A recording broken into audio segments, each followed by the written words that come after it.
राजस्थान, ये नाम सुनते ही जहन में क्या आता है?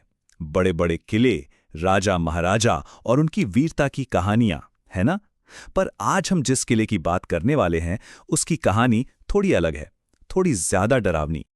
जी हाँ, जहां बाकी किले अपनी बहादुरी के किस्सों से गूंजते हैं, वहीं अलवर का ये बाला किला एक अनसुनी दबी हुई चीख के लिए जाना जाता है।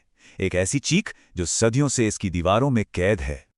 तो आखिर क्या है बाला किले का ये गहरा अंधेरा राज?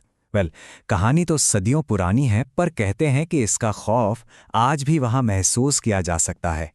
ये कथा है एक ऐसी आत्मा की जो आजाद नहीं है, बल्कि फंसी हुई है। दिन के उजाले में तो ये किला टूरिस्ट से भरा रहता है। लोग इतिहास को समझते हैं, तस्वीरें लेते हैं, लेकिन जैसे ही सूरज ढलता है ना, सीन बिल्कुल पलट जाता है। वहां सिर्फ एक अजीब सी खामोशी और डर का राज होता है। ऐसा कहा जाता है कि इस किले के बहुत नीचे जमीन की गहराइयों में कुछ ऐसे तहखाने हैं जहां शायद सदियों से सूरज की एक किरण भी नहीं पहुंची है, और हमारी ये डरावनी कहानी इन्हीं अंधेरे तहखानों से जुड़ी हुई है। तो इस कहानी का सबसे जरूरी और डरावना सवाल ये नहीं है कि वो आत्मा किसकी है, नहीं, असली सवाल है कि वो कहाँ छुपी हुई है, और यही पहेली इस किले को और भी ज्यादा रहस्यमयी बना देती है। तो ये राज दुनिया के सामने आया कैसे? इसकी शुरुआत होती है कुछ दोस्तों और उनकी एक मजाक में लगी शर्त से, एक ऐसी शर्त जिसने उनकी दुनिया ही बदल दी। ये बात है दिल्ली से आए कुछ दोस्तों की। अब दोस्तों में होता है ना, मजाक मजाक में डेयर वाला गेम शुरू हो गया, और आर्यन नाम के एक लड़के को शर्त मिली कि उसे रात के ठीक 2 बजे किले के सबसे मनहूस माने जाने वाले अंधेरी गेट तक अकेले जाना होगा। जैसे ही आर्यन गेट की तरफ बढ़ा, अचानक एक बहुत तेज बर्फीली हवा का झोंका आया। मतलब ऐसा लगा जैसे कोई अनदेखी ताकत उसे जबरदस्ती पीछे धकेल रही हो, जैसे चेतावनी दे रही हो कि लौट जाओ। और यहीं से कहानी के उस हिस्से की शुरुआत होती है जहां आर्यन का सामना उस चीज से होता है जिसके बारे में उसने सिर्फ सुना था। एक ऐसा अनुभव जिसने उसे हमेशा के लिए बदल दिया।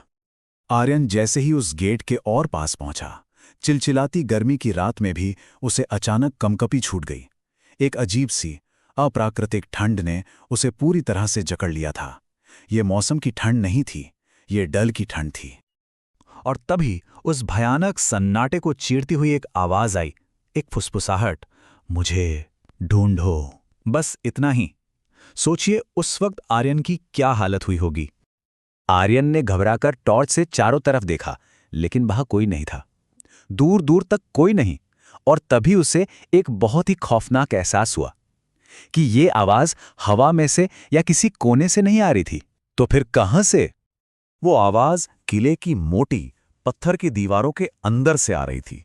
हाँ, दीवारों के अंदर से, जैसे कोई उन्हीं पत्थरों के भीतर जिंदा फंसा हो और बाहर निकलने के लिए मदद मांग रहा हो। उसने कांपते हुए अपनी टॉर्च की रोशनी दीवार पर डाली, और जो दिखा उससे उसके होश उड़ गए। उस पुराने पत्थर पर नाखूनों के ताजे निशान थे, जैसे किसी ने अभी अभी अंदर से उसे खुरचने की कोशिश की हो। और फिर दीवार की एक छोटी सी दरार में अंधेरे के अंदर से 2 लाल आंखें उसे घूर रही थीं। उस रात आर्यन ने जो देखा वो इस किले की सबसे खौफनाक सच्चाई थी।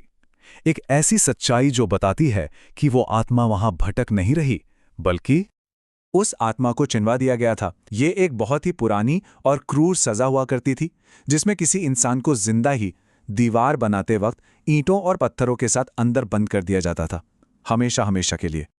तो सबसे डरावनी बात यह है कि वो आत्मा किले में सिर्फ भटक नहीं रही, वो आत्मा ही वो किला बन चुकी है, हमेशा के लिए कैद, गुस्से और इंतजार में कि कोई उसे ढूंढ निकाले।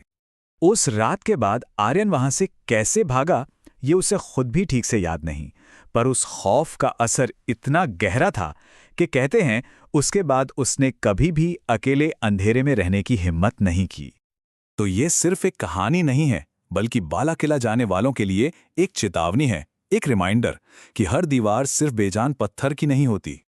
इसीलिए वहां के लोग कहते हैं कि अगर कभी अलवर के इस किले में जाएं, तो भूलकर भी किसी पुरानी सुनसान दीवार से अपना कान लगाकर कुछ सुनने की कोशिश ना करें, क्योंकि क्या पता दीवार के उस पार से कोई सदियों पुरानी दर्द में डूबी आवाज आपसे भी वही एक सवाल पूछ बैठे, क्या तुमने मुझे ढूंढ लिया?